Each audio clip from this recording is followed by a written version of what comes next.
Hello, students. Hope you all are doing great. I'm Achal Chaudhary, working as an assistant professor, PBA department in St. Andrews Institute of Technology and Management. So, students, I'm back with my online lecture series of company accounts. So, students, it's your lecture number 2 from Unit 1. In previous lecture, we have studied regarding the shares, issue of shares under subscription and oversubscription, calls in arrears and calls in advance, and also we have gone through the journal entries regarding the issue of shares. Today we will study forfeiture of shares and we will also cover some you can say definitions of or some small topics, that is your surrender of shares, sweat equity shares, private placements, buyback and alteration of share capital, bonus shares. So we will cover all of these in detail so that whenever a question arises as a short type of question from these topics, so you are able to solve that question. And in last we will also cover your acquisition of the business. So let's start with today's lecture. So first of all, let's start with the understanding of forfeiture of shares. So students, let me tell you, it's one of the very important, most important topic from the shares. So please understand this topic clearly. Forfeiture of shares, what does it mean? When shares are allotted to an applicant, he and the company enter into a contract automatically, right? Then such an applicant is bound to pay the allotment money and all the various call monies till the shares are fully paid up. But if the shareholder fails to pay any of the call on the authorization of the board of directors, the said shares can be forfeited. Forfeiture essentially means cancellation. So let's understand what is forfeiture of shares. Whenever a person has applied for some shares in a company, then he is bounded towards a contract between a applicant and a company, right? So what he have to do is, now to become the member of a company, he has to pay the full and final all of the amount, all of the calls he have to pay to the company. Whenever he is failed to do so, whenever he is not paying the money regarding any allotment money, or he has not paid any kind of call money, then in that case a company will give him a prior notice of 14 days. Company will give him a notice that if you want to carry on these shares, if you want to purchase these shares actually, so we are giving you a 14 days notice, that if you are able to pay the money in between 14 days, then your shares will remain with you. And if you are not able to pay that money, so we will forfeit the shares. Forfeit the shares means we will cancel your shares. And one more thing, whenever a person is not like he is not paying any kind of money, he has, and in that case what will happen, he will lose all the money he has already paid towards the share capital. Like he must have paid the application money, right? Then only he will be liable to become as an applicant. So that application money, or if he have paid any kind of allotment money or any call money, then these all money will not be refunded to that particular applicant. These all will be remain with the organization only, these will remain with the company only. So in forfeiture of shares, we consider that if a applicant is not able to pay the further payments, he is not able to pay the call amount, then a company is liable to forfeit the shares of that applicant within the time frame of 14 days. So first of all, what you have to remember is, a company will not refund any amount, right? And if a company wants to forfeit the shares of any applicant, then the company have to give them a 14 days notice prior the forfeiture of shares. Next is surrender of shares. So, surrender of shares means the return of shares by the shareholder to the company for cancellation. Here, shareholder himself give back the shares to the company that he is not liable or like he is not capable enough to pay the further amount of those shares, so he give back that those shares to the company for the cancellation purpose. So holder in this case voluntarily abandons all his shares in favor of the company. So let's understand this concept through an example. We all have seen the Bollywood movies, right? So we have seen that whenever a policeman tries to convince a criminal to surrender themselves, or they convince the criminal for the confession by themselves that they have committed that crime. So that is your surrender. Like this, whenever a applicant admit that he is not capable to pay further amount to those shares, and he wants that a company can now cancel those shares, that is your surrender of shares. So here a company is not liable to pay back the amount which a applicant has already given to the company, but now they can cancel, they have the that power to cancel those shares without a, you can say, prior notice of 14 days. Next is sweat equity shares.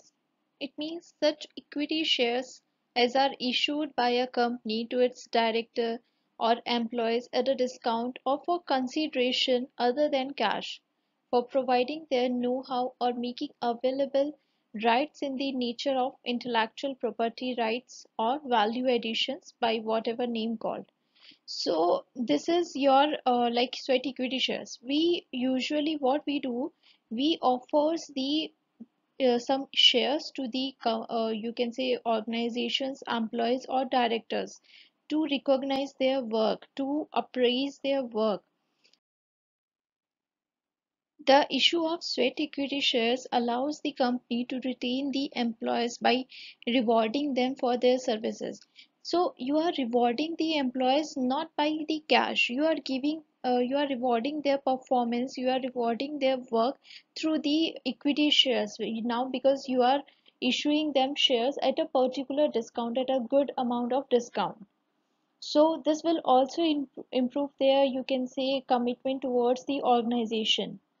So, sweat equity shares rewards the beneficiaries by giving them incentives in lieu of their contribution towards the development of company. It shows that you are appraising the performance of the employees, you are appraising their work, you are recognizing their hard work. So, for that purpose, what you do, you just issue the sweat equity shares. What is a private placement?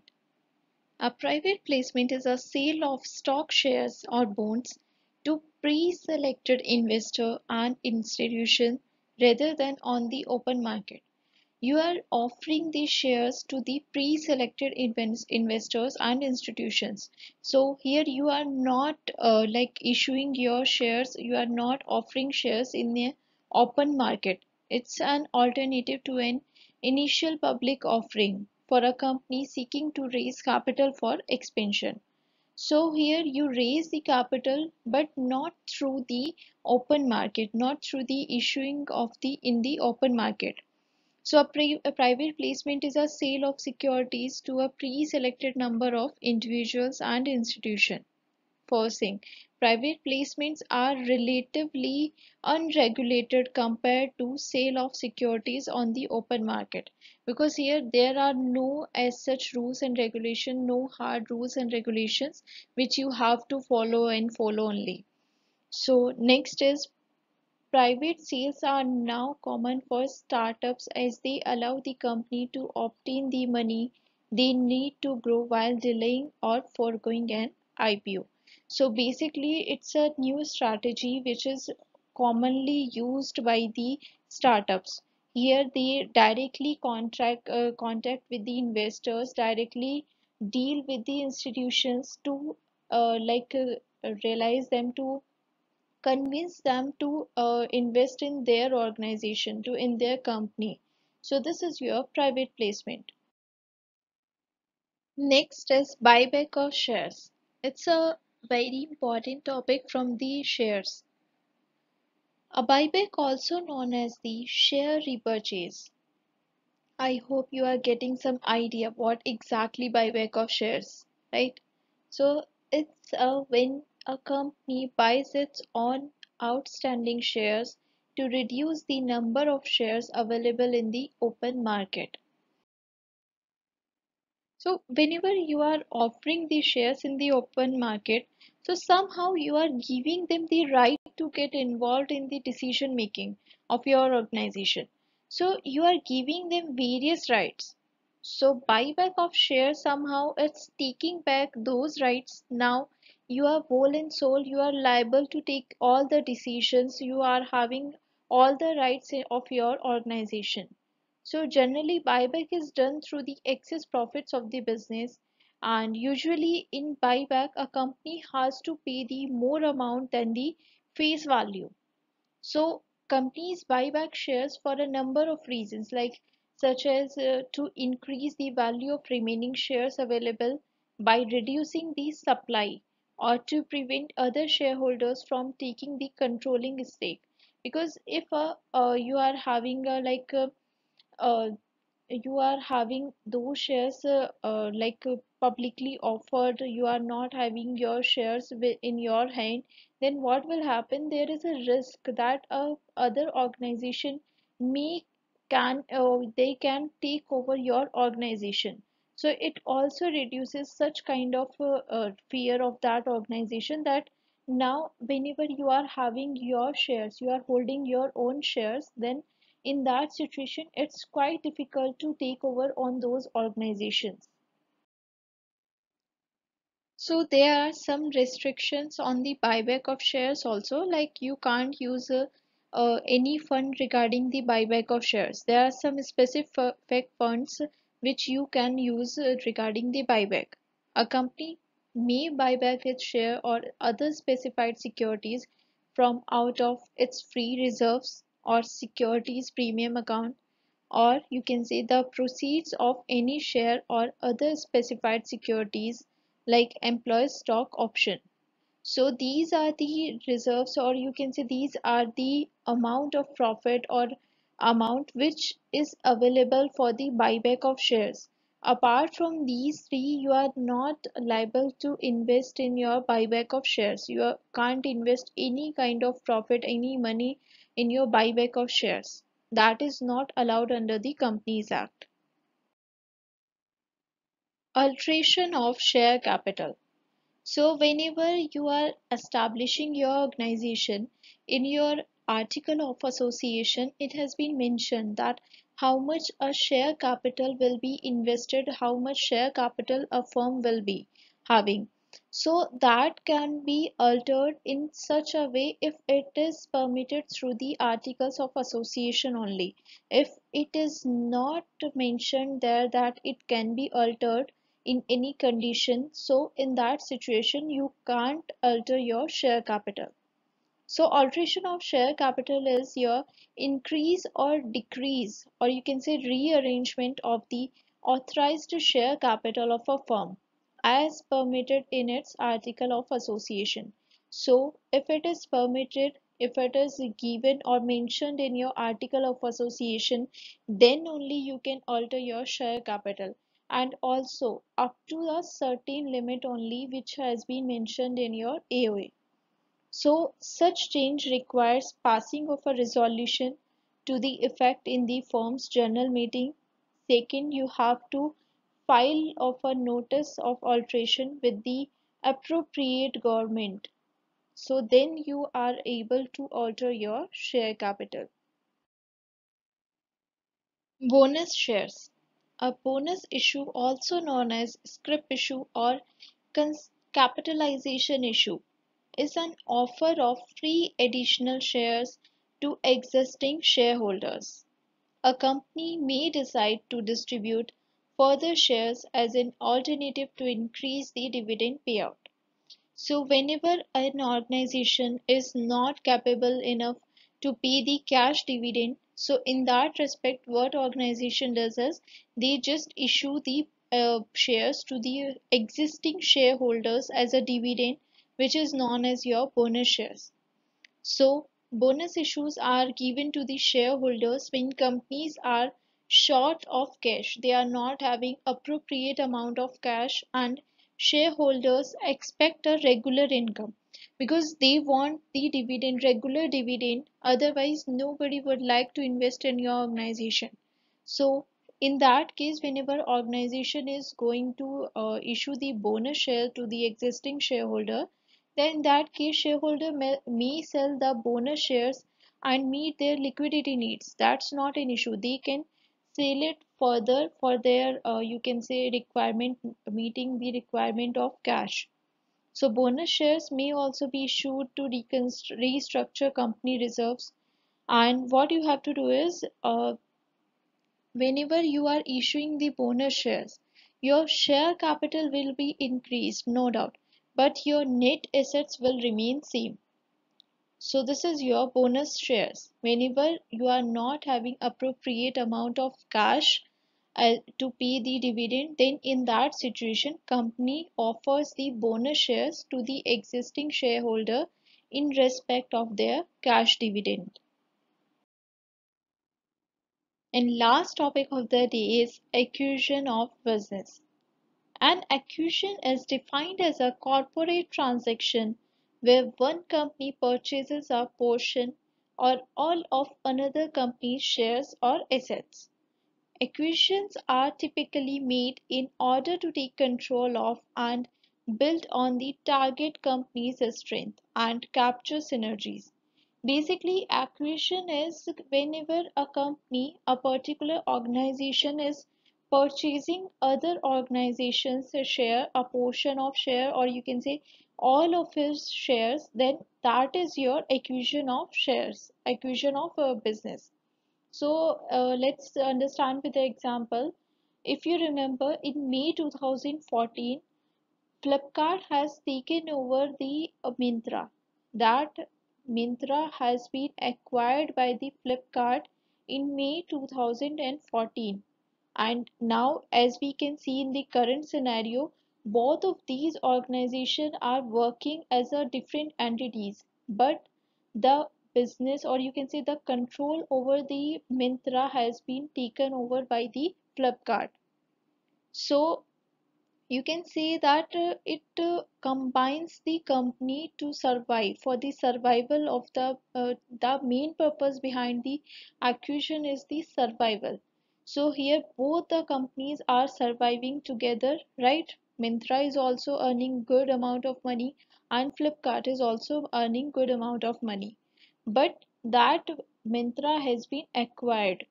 So as such इतना कोई impact नहीं आया, but the only thing is that कि जो भी उसके business transactions हैं उन पर अब फ्लिपकार्ट का कंट्रोल है. So, acquiring company buys the shares or the assets of the target company, which gives the acquiring company the power to make decisions.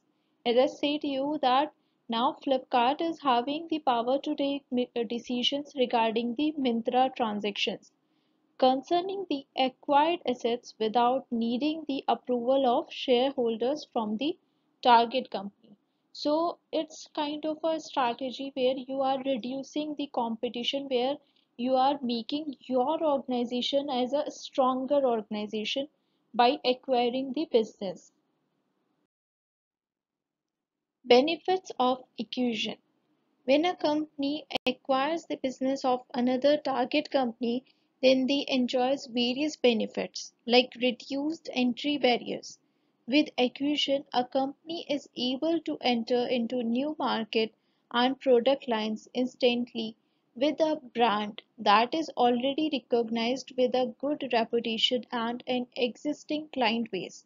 So whenever you are acquiring some business, so you are also like acquiring the clients of those particular organization. You are also acquiring the goodwill of that particular organization, which will reduce your entry barriers.